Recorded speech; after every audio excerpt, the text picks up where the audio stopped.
Welcome to this technical guide comparing inductors versus capacitors, focusing on energy storage in these key electronic components.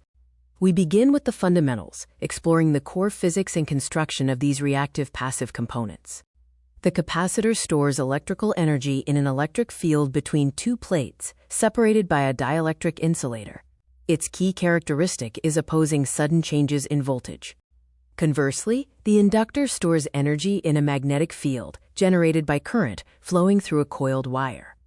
Its key characteristic is opposing sudden changes in current via self-induction, as described by Lenz's law. Capacitors store energy in a static electric field, proportional to capacitance and the square of the voltage. Inductors store energy in a dynamic magnetic field, proportional to inductance and the square of the current. Looking at behavioral characteristics, capacitors act as a voltage buffer and block DC, while inductors act as a current buffer and block high-frequency AC. Together, they are powerful filters.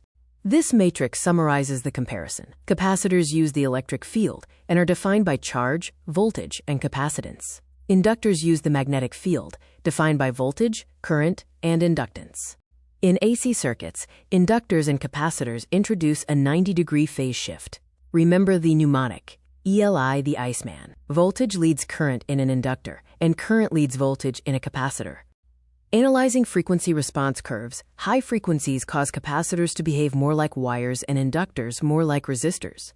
In terms of physical design, capacitors use dielectrics to hold charge, while inductors use magnetic cores to concentrate flux. They also follow opposite summation rules for series and parallel circuits. Practically, these components are essential for power filtering, signal tuning, and energy conversion in electronic circuits.